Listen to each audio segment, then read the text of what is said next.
Warmonger replaces warmonger with warmonger. Mongering of war can continue. Oil spilling profit mongers BP say Gulf oil spill is consumers' fault, so fuck off. Hamas leader calls for international aid flotilla of guns, bombs and helicopters. In the UK, emergency budget may have no effect on Chancellor's wealthy chums.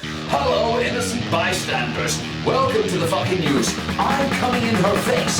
Here are the headlines tonight. President Warmonger Obama has replaced his chief warmonger, Stanley McChrystal, with a much bigger warmonger in the war-torn country of Afghanistan, where war has been mongered for nearly 10 years. The new warmonger is expected to begin warmongering immediately. The change in warmonger comes after McChrystal was quoted not saying, "I love killing. I wish the president would let me kill some more. He's such a pussy, I might have to kill him as well." Here is President Obama announcing the changes. I am the President of the United States of America. I call the shots. The people of Afghanistan have a right to expect more from their warmonger than this. General McChrystal's comments were deeply honest, factual, and accurate. These are things we cannot afford as a nation of lying, murdering fascist scum. I have made the decision to replace General McChrystal with considerable regret. His comments eroded trust and undermined the corporate control of the military that's at the core of our corporate-controlled military. But anyway, I am the man, and don't let any of you honky kill and pray fuckers forget it. I may be the puppet of a few wealthy election financiers, unable to give away health care or stop an oil leak, but at least I can fire your skinny white ass without having to ask my boss. Now, everybody shut the fuck up and get back to killing Arabs like you're supposed to. President Obama there. General McChrystal is not expected to return to Uzbekistan Iranipak. Rumor has it he will be redeployed to the Gulf of Mexico to kill oil and command the counter-leak urgency going on there. In a related story, BP Chief Executive Tony Hayward has told the US Congressional panel his firm ignored dangers when drilling in the Gulf of Mexico because that's what consumers want. That's what the US government wants, and to pretend otherwise is hypocritical fucking delusion. Going on not to say, you want the truth? You can't handle the truth. Well, maybe you can. So here it is. We all want cheap gas. You want it, I want it, the president wants it. None of us give a fuck about the damage to Nigeria or any other parts of the world where we drill, spill, and never clean up.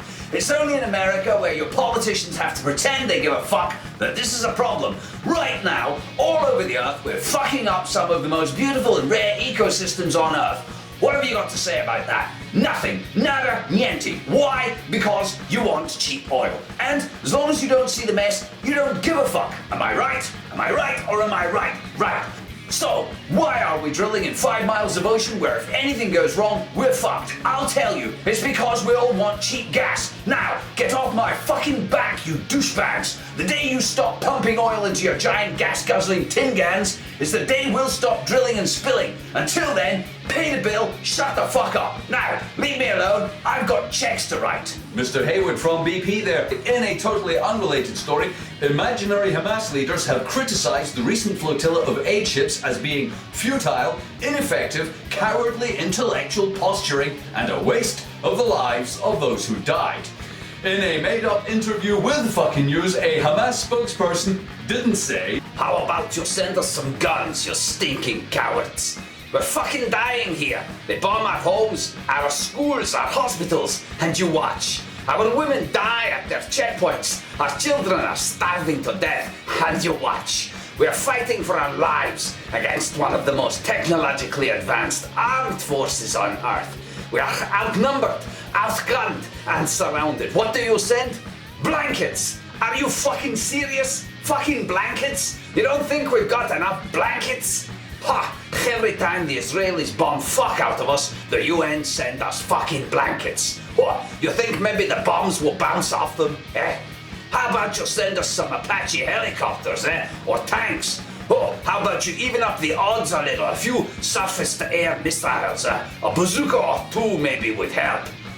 We both know you're not going to do that because you are filthy cowards. Oh, it's terrible. Oh, it's awful. I can barely stand to watch and write my newspaper column condemning the nasty Israelis. Oh dear, oh dear. But you're not going to do fuck all. Ever, ever.